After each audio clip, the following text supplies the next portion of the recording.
Pagi hari ini mari buka Alkitab kita sama-sama, Efesus pasal yang keempat. Saya mengajak Anda semuanya membaca ayat yang ke-11 sampai dengan ayat yang ke-16. Efesus pasal yang keempat, sekali lagi ayat yang ke-11 sampai dengan ayat yang ke-16. Saya tunggu Anda bisa menemukan ayat-ayat ini, lalu saya akan bacakan buat saudara semuanya. Dan ialah yang memberikan baik rasul-rasul maupun nabi-nabi, baik pemberita-pemberita Injil maupun gembala-gembala dan pengajar-pengajar untuk memperlengkapi orang-orang kudus bagi pekerjaan pelayanan, bagi pembangunan tubuh Kristus. Sampai kita semua telah mencapai kesatuan iman. Dan perhatikan apa? Pengetahuan yang benar tentang anak Allah, kedewasaan penuh, dan tingkat pertumbuhan yang sesuai dengan kepenuhan Kristus. Ayat yang ke-14 kita baca sama-sama. 2, 3.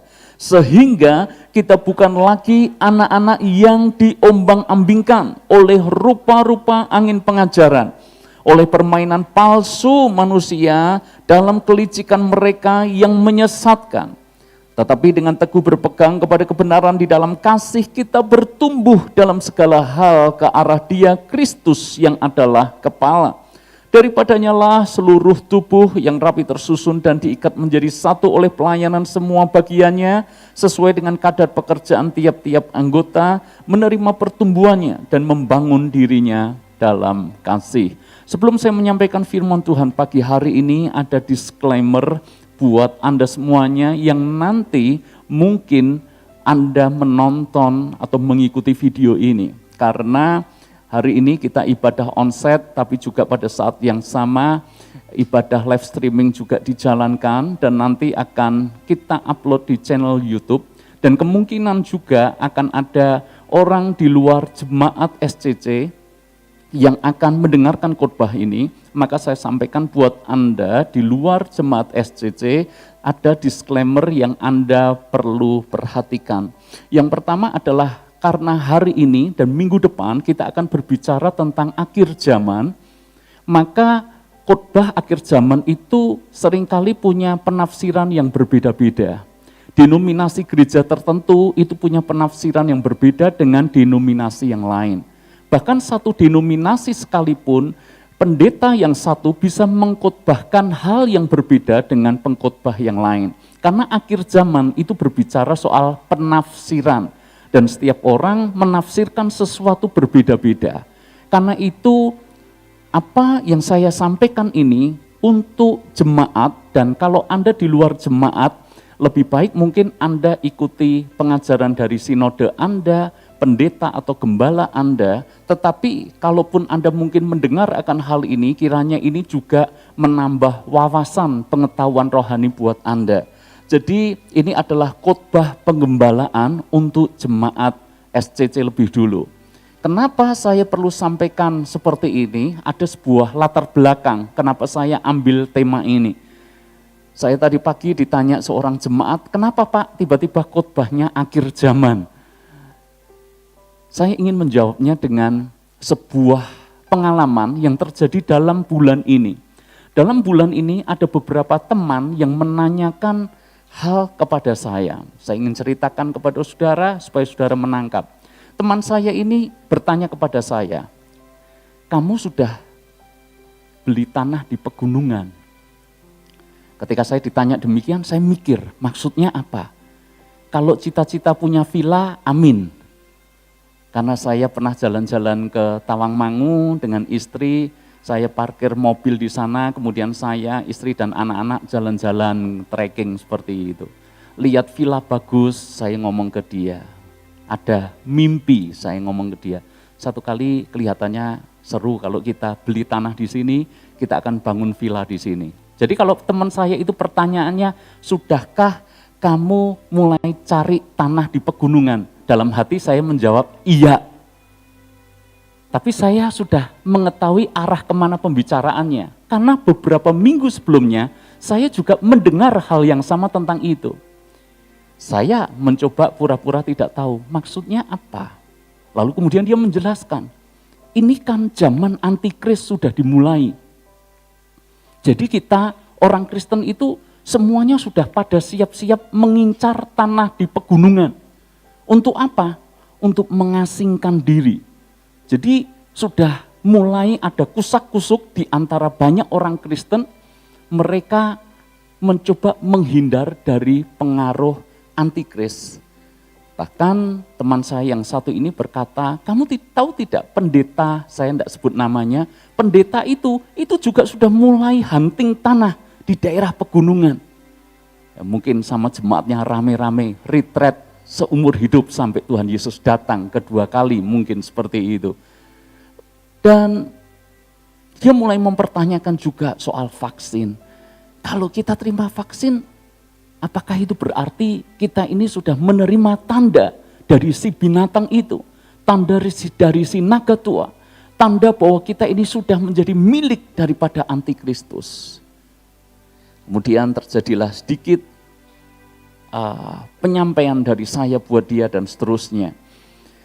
Lalu kemudian ini satu teman, dan kemudian saya kenal juga satu teman, memang tidak secara langsung diceritakan kepada saya, tapi ada teman yang menceritakan tentang itu.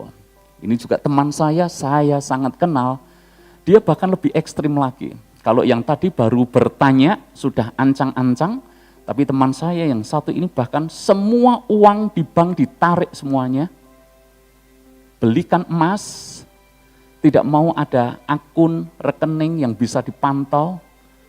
Lalu kemudian mereka sudah siap-siap mencari tanah di pegunungan. Lalu kemudian sudah kontak-kontak dengan dalam tanda kutip teman sevisi, satu pandangan.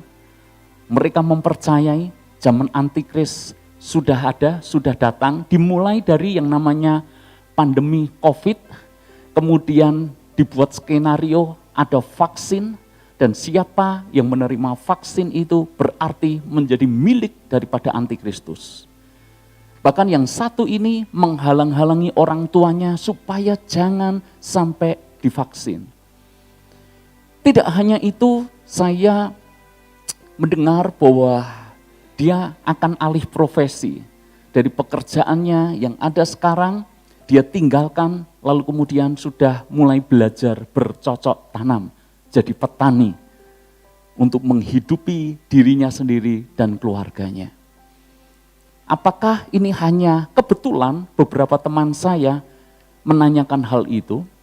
Dan tentu saja saya mencari tahu lebih lanjut. Dan ketika saya coba cari di channel YouTube, ternyata pengajaran yang seperti ini rupanya sudah cukup masif. Dan subscribernya itu lumayan banyak. Bahkan komentar-komentarnya itu bisa ribuan. Mereka mendukung bahwa ini zaman antikris. Orang yang sudah divaksin, dia tidak selamat karena sudah menerima tanda itu. Celakanya kita semuanya tidak selamat karena banyak di antara kita sudah divaksin. Gembala saudara mungkin juga tidak selamat karena sudah 2 kali bahkan divaksin. Dan besok kalau ada booster vaksin yang ketiga, rencana saya juga akan ambil, lebih tidak selamat lagi. Jadi kalau masuk neraka, neraka yang paling bawah, gosonglah saya.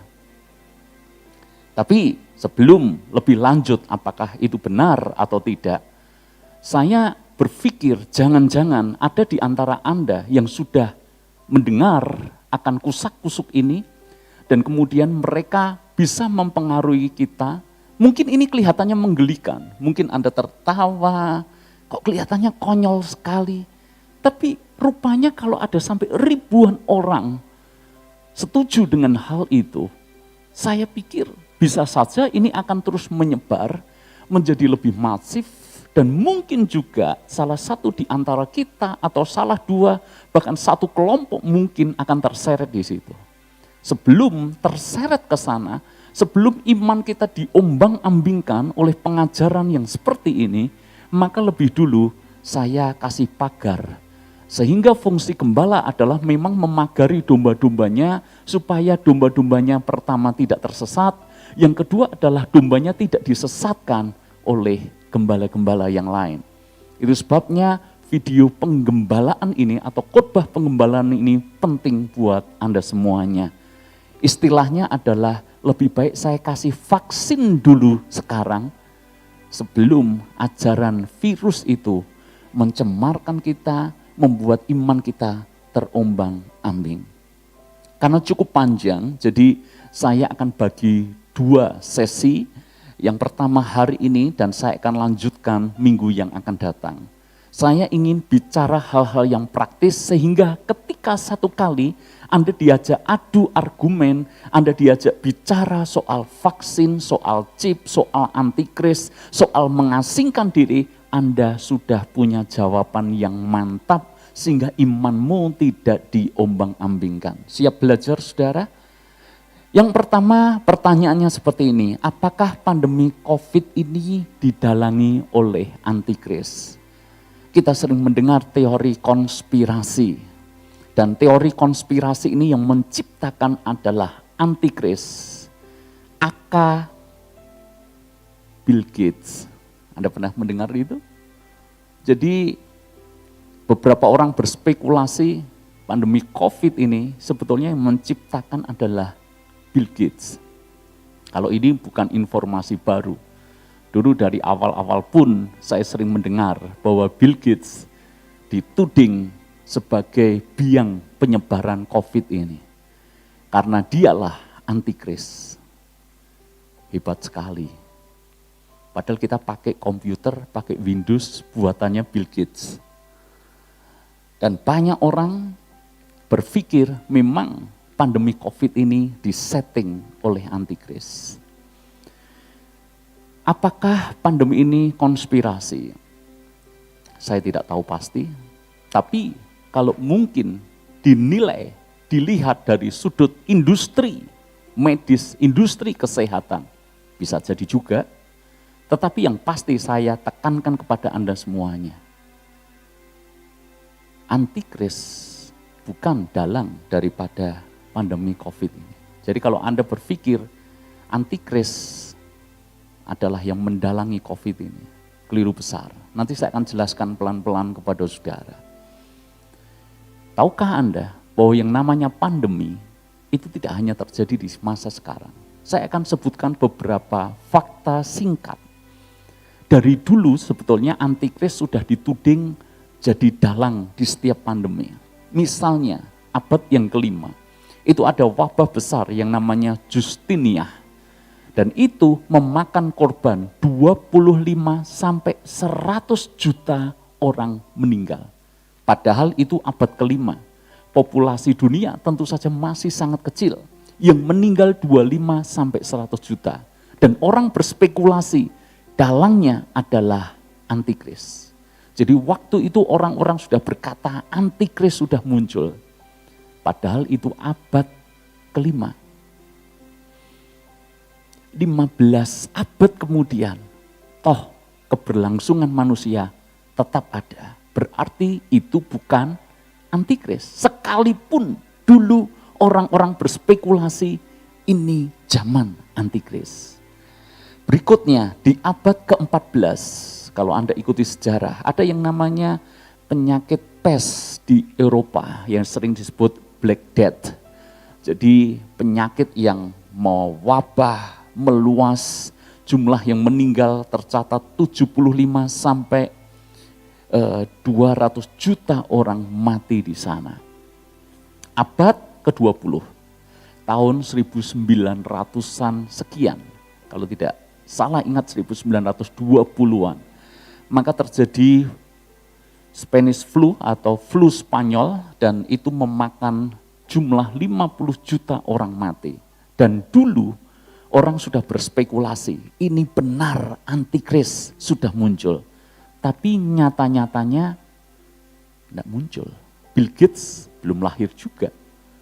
Dan sekarang di tahun 2020, virus COVID-19 menyebar ke seluruh dunia. Dan lagi-lagi orang berspekulasi ini zaman antikris.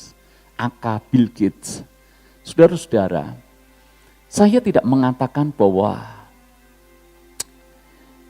semuanya ini biasa-biasa saja. Saya tidak mengatakan akan hal itu. Tapi pesan saya buat Anda semuanya, yang penting itu berjaga-jaga. Maka kepada teman saya yang menanyakan apakah pandemi COVID ini adalah antikris, saya hanya menjawab simpel. Saya tidak ambil pusing itu antikris atau tidak, saya tidak ambil pusing ini akhir zaman yang benar-benar penggenapannya sudah semakin mepet dekat, saya tidak ambil pusing. Saya berkata kepada teman saya seperti ini, yang penting saya berjaga-jaga. Kalau saya berjaga-jaga, kalau saya siap, mau ini zaman antikris atau tidak, mau Bill Gates adalah dalang dan antikris atau tidak, saya tidak akan ambil pusing. Kalau saya berjaga-jaga, kapanpun Yesus datang, saya sudah siap dan saya akan pasti berada dalam Yesus yang mengalami pengangkatan itu. Jadi tidak usah pusing, saudara. Ngapain kita musingkan akan hal itu sementara kita sendiri dalam kondisi tidak berjaga-jaga? Buat apa? Percuma. Nah, kemudian ada pertanyaan spekulasi yang kedua. Jika demikian, apakah pandemi COVID ini skenario antikris? Supaya kita semuanya bisa ditanamkan chip yang kemudian nanti dikontrol oleh antikris. Jadi memang penafsiran nubuatan akhir zaman itu ujung-ujungnya memang nanti akan muncul satu tokoh yang disebut antikris. Dan itu betul karena tercatat dalam Alkitab. Tokoh yang satu ini punya pengaruh yang sangat luas, punya pengaruh yang sangat masif, tidak hanya di satu wilayah, tidak hanya di satu negara, tapi di seluruh dunia, dan dia mengontrol setiap orang yang ada di sana. Sehingga dengan adanya pandemi COVID ini, orang harus divaksin. Lalu kemudian ada spekulasi, berarti di vaksin itu ada chipnya yang ditanamkan. Sehingga kalau ada chip yang ditanamkan, itu bisa kepantau semuanya, kita ada di mana, kita sedang melakukan apa. Antikris itu benar-benar sudah muncul. Saudara-saudara, saya ingin jelaskan seperti ini. Kalau Anda tidak mau divaksin karena alasan medis, saya masih bisa terima itu. Karena memang benar, COVID ini baru 2 tahun, sehingga mungkin untuk antivirusnya itu memang harusnya butuh waktu yang cukup panjang. Tapi karena memang wabahnya sedemikian cepat menyebar, maka memang ilmuwan medis itu membuat vaksin yang tentu saja beda hasil kalau sudah diteliti secara uji klinis bertahun-tahun. Tapi karena darurat apa boleh buat segera di launching. Kalau ada yang tidak terima vaksin karena memikirkan hal itu, it's okay, saya masih bisa terima itu. Sekalipun menurut saya pribadi jauh lebih baik divaksin. Karena by data, oleh karena data berbicara, mereka yang divaksin itu jauh lebih punya kekebalan yang lebih sehat, lalu kemudian kalaupun terpapar tidak sampai fatal, seperti itu. Jadi saya pribadi, saya divaksin dan saya sangat setuju untuk divaksin. Tetapi kalau ada alasan saya punya autoimun sehingga saya menunda divaksin, it's okay, itu pertimbangan Anda. Tetapi jangan sampai tidak mau divaksin karena ini skenario daripada antikris. Kalau alasannya itu, menurut saya itu adalah hal yang bodoh sekali. Dan saya tidak mau ada satu jemaat pun di sini yang dibodohi oleh ajaran seperti itu. Kebetulan saya langsung compare dengan satu channel YouTube dan ada banyak channel YouTube. Anda tidak usah searching, tak ceritani wae, hemat data buat Anda semuanya. Saya sudah persiapkan ini, saya pengen tahu bagaimana cara pandang orang-orang ini dan siapa yang mengajarkan saudara. Jadi pengkhotbahnya berkata seperti ini, kalau orang sudah divaksin, itu berarti sudah menerima chip dari antikris.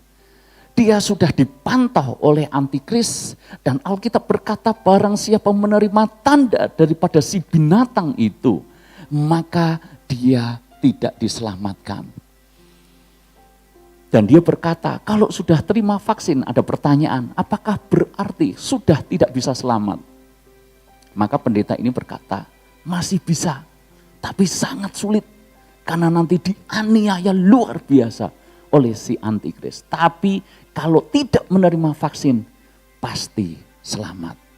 Saya heran, keselamatan tidak lagi di dalam Yesus, malah hanya soal divaksin atau tidak. Karena dasar pemikirannya ada chip. Dan dulu kita pernah dihebohkan dengan satu video tentang koin logam ditempelkan habis vaksin dan nempel. Pernah enggak? Ada magnetnya. Itu pembodohan, saudara. Bahkan setelah di-shoot, kemudian dikasih tahu apa yang benar-benar terjadi, nge-shootnya itu dari samping sehingga orang itu tiduran. Jadi tiduran taruh sini ya nempel, saudara. Betul enggak? Tapi ada tuh yang enggak tiduran tapi benar-benar nempel. Anda pernah lihat? Mungkin Anda belum lihat, tapi saya sudah mencoba. Pakai koin 1000-an, saya tempelkan di lengan kanan saya. Nempel, saudara. Ada magnetnya? Saya beritahu, tidak. Karena koin tadi habis buat saya kerokan. Kena balsem, saya iseng aja gitu lah. Saya tempel, saya ngomong ke istri, loh nempel, ada magnetnya. Bodoh itu orang yang percaya. Kalau gitu mah saya bisa. Nggak usah divaksin, saya tempelin, mau nggak? Kasih aja itu bekas kerokan, pasti nempel, saudara. Jadi janganlah dibodohi dengan hal-hal seperti itu. Saya tunjukkan beberapa hal. Dia ngomong seperti ini, pendetanya, saya dapat penglihatan dari Tuhan. Dan penglihatannya adalah vaksin itu adalah dari si binatang, dari si naga tua, dari si antikris. Karena pendeta ini berkata, dalam penglihatan itu saya melihat seseorang mempersembahkan vaksin ini kepada sang antikris. Lalu kemudian dia melanjutkan, dalam penglihatan yang kedua, saya melihat bahwa orang yang sudah divaksin, itu hidupnya kayak diselimuti membran yang sangat tebal. Jadi kayak ada selaput yang sangat tebal sehingga orang itu tidak mungkin bisa masuk dalam hadirat Tuhan. Terpisah dari Tuhan karena orang yang divaksin itu sudah diselimuti dengan membran yang sangat tebal. Kemudian saya iseng karena di kolom komentar ini kan ada banyak sekali. Saya iseng, saya baca-baca, mulai amin. Puji Tuhan, Pak Pendeta sudah mengingatkan. Puji Tuhan, saya belum divaksin, berarti saya selamat. Puji Tuhan, saya sekarang masih bisa dalam hadirat Tuhan karena saya belum divaksin dan seterusnya. Ada juga yang menjawab, puji Tuhan, saya berhasil menghalang-halangi orang tua saya supaya tidak divaksin dan seterusnya. Ada juga yang bertanya, bagaimana caranya saya meyakinkan orang tua saya supaya mereka jangan mau divaksin. Mulai pertanyaan aneh-aneh. Lalu ada pertanyaan yang cukup sehat. Ini penting. Orang itu bertanya, apa dasar Alkitabnya? Kalau vaksin adalah tanda daripada si binatang itu. Ada yang tanya, dasar Alkitabnya apa? Dan Anda tahu, itu kan pertanyaan waras. Orang waras tanya sama orang tidak waras. Jawabannya tidak waras. Itu tanya baik-baik, dasar Alkitabnya apa? Dibully oleh semua pengikutnya. Lalu kemudian si pendeta itu menjawab seperti ini. Menjawab daripada pertanyaan ayatnya mana. Dia jawab seperti ini. Tidak usah ngomong dasar Alkitabnya, karena saya terima penglihatan langsung dari Tuhan. Hati-hati, kalau sampai ada pendeta berkata, saya lihat ini, saya lihat itu, dan tidak ada dasar Alkitab yang mendukung. Karena akhir zaman memang ditandai dengan nabi-nabi palsu. Hati-hati kalau ada banyak hamba Tuhan berkata, aku dengar suara Tuhan. Tuhan berkata, kamu harus jadi istriku. Ada loh yang gitu, hati-hati. Sudah punya istri satu, mau imbuh dengan cara Tuhan berkata. Ini pengecualian. Karena toh di Alkitab kan juga ada Nabi Hosea kawin dengan pelacur. Ini sama, Tuhan berbicara kepadaku. Pelecehan seksual yang dilakukan pendeta kepada anak rohaninya. Anda pernah mendengar kisah itu? Kenapa mau si anak youth cewek ini mau diajak berhubungan seks dengan pendetanya? Karena pendetanya berkata, kalau kita berhubungan seks, kita satu roh di dalam Tuhan. Karena ini pesan Tuhan, suara Tuhan yang harus aku sampaikan kepada kamu. Supaya level rohanimu meningkat. Gila enggak? Hati-hati saudara. Anda tidak akan pernah mendengar saya berkata, Tuhan berkata, Tuhan berkata. Dan kalaupun seandainya saya mengatakan hal seperti itu, kalau tidak ada dasar Alkitab yang mendasari apa yang saya sampaikan, jangan percayai apa yang saya katakan. Amin. Semuanya harus ada dasarnya. Jadi ceritanya di dalam komentar itu saya simpulkan satu kata saja. Satu kata dalam bahasa Jerman. Pokokmen. You know pokokmen? Pokoknya. Jadi kalau ditanya, lah ini ayatnya mana? Pokoknya. Percaya atau enggak? Enggak percaya, kamu berarti sudah terima tanda daripada si binatang itu. Kamu tidak diselamatkan. Pokoknya. Repot kalau orang sudah mentalnya pokoknya. Pokoknya itu apa toh? Mau menang sendiri. Pokoknya itu apa? Tidak mau kalah. Pokoknya itu apa? Orang yang salah, dia sendiri yang benar. Itu pokoknya. Padahal dalam hidup ini Anda tidak bisa hanya berdasar pokoknya. Betul enggak? Harus ada dasar Alkitabnya. Lalu kemudian kembali ke teman saya ini. Dia tanya ke saya, ya. Vaksin itu tanda dari binatang. Lalu kemudian saya berkata, enggak lah. Siapa? Dasar Alkitabnya apa? Lalu dia tanya seperti ini. Anggap saja kita enggak tahu, saya ngomong. Dan dia ngomong seperti ini, anggap saja kita benar-benar enggak tahu.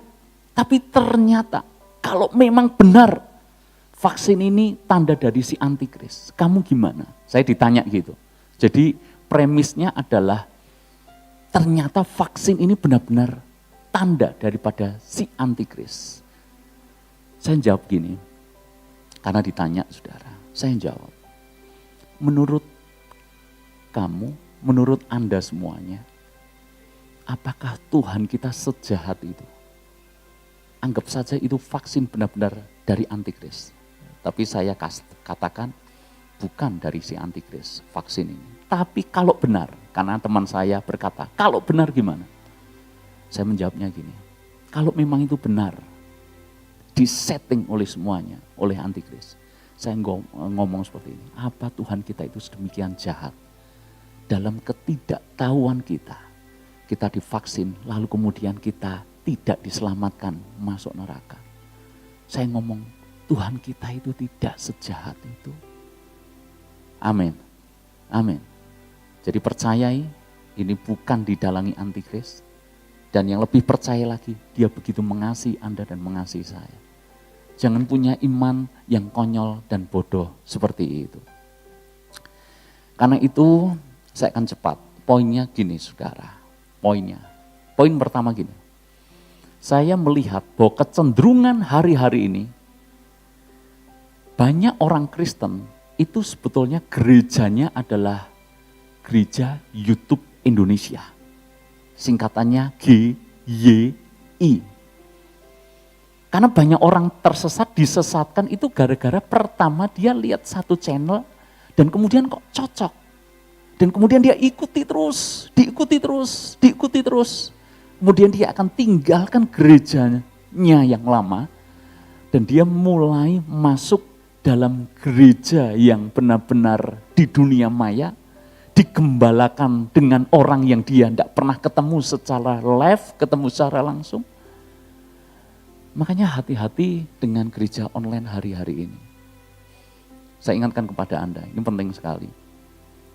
Kalau gerejanya online, saya tahu kadang-kala di masa pandemi kita memang tidak bisa bebas beribadah, ada banyak pertimbangan. Tapi saya mengingatkan Anda semuanya jemaat, baik Anda yang hadir maupun Anda yang tidak hadir, saya ingatkan seperti ini. Yang pertama, bahwa sekarang pandemi COVID sudah bisa ditangani dengan baik oleh negara kita.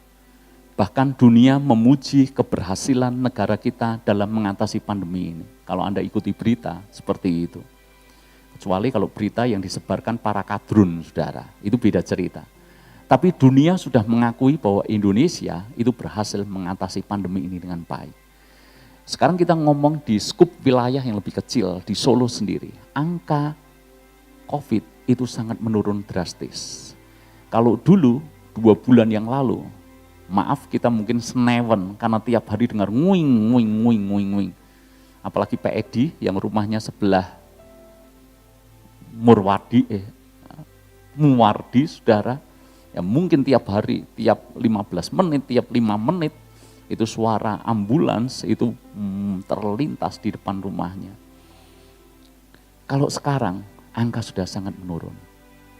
Jadi saudara, maaf kata seperti ini, buat Anda jemaat, yang Anda berkata, Pak saya milih online saja, supaya aman Pak, saya menghindari kerumunan. Maka saya berkata kepada Anda, kalau Anda benar-benar konsekuen dengan itu, saya sangat mengapresiasi. Tapi kalau Anda sendiri setiap hari dolan ke pasar, ke mall, ke tempat yang penuh dengan kerumunan, dan Anda fine-fine saja, tapi Anda berkata, aku tidak ke gereja dulu Pak, karena ini pandemi. Menurut saya itu sebuah alasan saja. Karena kalau Anda bisa berkerumun dengan banyak orang, bisa kumpul-kumpul arisan, dan selalu di arisan ada foto, dan setiap kali foto ada buka masker. Di gereja kan tidak ada yang buka masker. Di tempat arisan mungkin tidak seketat protokolnya seperti yang ada di gereja. Kalau Anda di arisan jalan terus, hobimu jalan terus, nonton film di gedung bioskop jalan terus, kenapa di gereja punya alasan, saya takut karena ini pandemi. Jadi saya hanya mengatakan kepada Anda semuanya yang masih kepikiran atau punya alasan, ya ini COVID Pak, maklumi. Ya, kalau Anda stay di rumah terus saya benar-benar maklum. Tapi kalau Anda juga maaf pergi kemana kemari, dan buat Anda itu biasa, tapi di gereja pakai alasan itu saya sangat tidak setuju. Ada juga yang beralasan gini, Pak tapi kan saya tetap ngikuti online Pak. Ya saya mengharapkan memang demikian. Anda ikuti ibadah online, tapi ini pesan saya dengar baik-baik. Kalau Anda memang rindu dan mau digembalakan, kenapa saya ngomong agak keras? Karena saya ingin melindungi Anda, saya ingin menjagai Anda. Lebih baik Anda dengar dulu, kalau ini online, khotbah daripada gembala Anda dibandingkan dengan gembala yang bukan gembala Anda. Karena nanti kecenderungannya gini, Alkitab kan menulis, nanti di akhir zaman orang itu akan menyediakan telinganya kepada berita yang dia sukai saja. Dan benar loh saudara, saya amati zaman sekarang, ini benar-benar orang Kristen dia bebas pilih dalam ibadah online, bebas pilih cari gereja mana yang dia suka. Misalnya dia buka, ketik Shalom Community Church. WL-nya, suaranya fals, musiknya gitu. Lalu kemudian, jam lah. Kemudian cari gereja lain. Ya cari gereja yang musiknya bagus. Sudah rekaman, keluarin album. Ya ini cocok ini. Pindah ke sana. Kemudian lihat di SCC siapa yang khotbah. Aduh, Petrus Quick. Subscriber masih 6 ribuan. Yang itu ratusan ribu.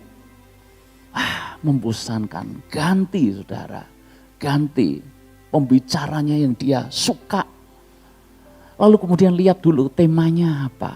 Aduh, temanya salib penderitaan. Tidak cocok ini, dia cari berkat di masa pandemi. Cocok kan, menguatkan iman. Dia akan cari yang dia suka. Saya tanya, bedanya apa dengan kita nonton di XX1?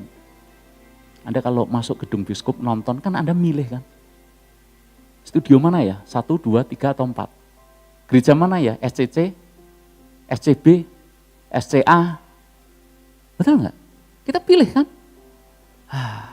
Lihat dulu lah bintangnya siapa. Mirip kan di XX1? John Travolta, keren tapi tua saudara. Coret. Cari lagi siapa ini, ya. Cantik, tapi dulu cari yang kekinian mana. Dia pilih. Kenapa bahaya? Anda boleh berkata, Pak, tiap minggu saya ikuti online, gereja mana-mana. Kenapa bahaya? Orang akan cenderung mendengarkan yang dia suka saja. Tapi kalau Anda digembalakan secara langsung seperti ini, Anda hadir secara langsung, Anda tidak bisa milih-milih kan? Betul nggak? Anda kan nggak bisa minta ke saya, Pak, besok minggu request Pak, khotbahnya tentang berkat Pak. Besok minggunya lagi, Pak, request pelipat gandaan tanpa batas, mujizat tanpa henti, minyak tanpa putus mengalir. Wah keren saudara. Anda mendengar saya khotbah seperti itu? Ya. Anda pernah kan dengar saya khotbah tentang berkat, tentang perkenanan Tuhan. Tapi kan tidak melulu semuanya tentang berkat. Kalau melulu soal berkat, itu ini loh. Kita ini jadi orang Kristen Indomie. Oh maaf, menyebut merek keliru. Orang Kristen mie instan. Kenapa saudara? Kalau anak saya yang sudah gede ini, ditawari mau mie instan enggak? Tiap hari pasti dia mau. Bapaknya aja mau saudara, apalagi anaknya. Tapi saya tanya, apakah dia harus tiap hari makan mie instan? Sekalipun dia suka. Enggak. Kami orang tua tahu mie instan seminggu sekali cukup. Bukan karena mentang-mentang bapaknya juga membatasi seminggu sekali cukup. Enggak. Karena memang enggak baik kalau setiap hari mie instan. Baik enggak kalau tiap hari full kolesterol. Enggak, harus ada sayur, harus ada buah. Menu rohani juga sama. Kalau Anda di gereja online, bahayanya adalah Anda hanya cari mana yang cocok buat Anda. Khotbahnya enggak sedikit menarik, ganti, cari. Lah ini cocok ini. Maka nanti kita akan jadi obesitas rohani, saudara. Bukan obesitas dalam arti baik, tapi Anda benar-benar tidak sehat. Karena yang masuk dalam telinga Anda, dalam pikiran Anda, itu semuanya adalah khotbah yang hanya menyelerakan Anda saja. Padahal Anda butuh makanan yang jamu juga. Amin. Anda butuh yang pahit-pahit juga.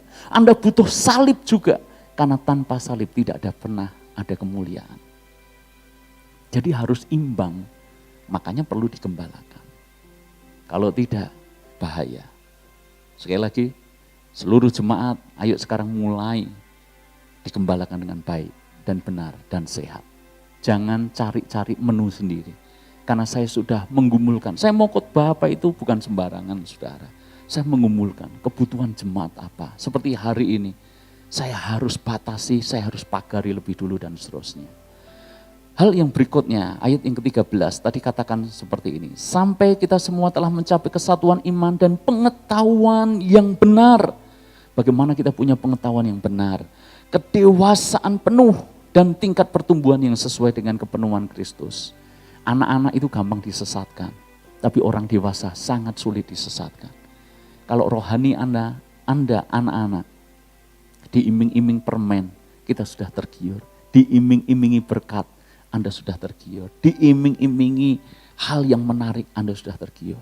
Dan ini bukan mainan baru, saudara. Satu gereja itu kasih iming-iming gini. Kalau kamu mau ke gereja ini, nanti tiap minggu engkau beribadah, kamu akan dapat uang sejumlah ini. Dan kalau kamu aktif, kamu masuk member, kamu cari orang, kamu bawa ke sini, nanti kamu dapat duit per berapa orang itu masuk. Ini real terjadi loh saudara. Karena dananya kuat, dananya dari luar saudara. Mereka ini komunitas yang besar sekali. Dan mereka cari mangsa, cari anggota dengan cara seperti itu. Yang datang dan yang mencari itu dapat duit. Jadi kayak MLM itu loh. Kita mau bangun MLM di SCC, amin. Makanya dewasa. Kalau dewasa nggak mudah disesatkan. Dan yang ketiga, yang terakhir, pastikan Anda baca Alkitab setiap hari. Kalau Anda baca Alkitab setiap hari, Anda tahu yang asli, mana yang tidak asli. Kalau Anda baca Alkitab setiap hari, Anda tahu ini masuk akal atau tidak. Anda bisa tahu, ini terlalu ngaco penafsirannya dan seterusnya. Oke, jadi saya harap Anda semuanya bisa paham seperti ini. Minggu depan saya akan lanjutkan, benarkah tanda di tangan dan di dahi itu adalah tanda antikris. Kalau kita divaksin, kalau kita menerima barcode, ya dulu kan ada film toh saudara, siapa pernah lihat film antikris? Jadi nanti di tangan kita itu di scan, di dahinya di scan. Makanya sekarang kalau kita tes termometer, saya enggak taruh di kepala saudara ya. Takutnya Anda berpikir ini gereja antikris. Ada barcode-nya di sini saudara. Minggu depan kita akan belajar akan hal itu. Tapi hari ini saya sudah bentengi Anda. Jangan percayai kalau vaksin itu dari si setan. Kalau kita terima vaksin berarti kita sudah terima tanda dari si binatang. Yuk kita bangkit berdiri bersama-sama. Mari kita akan akhiri dan kita akan berdoa.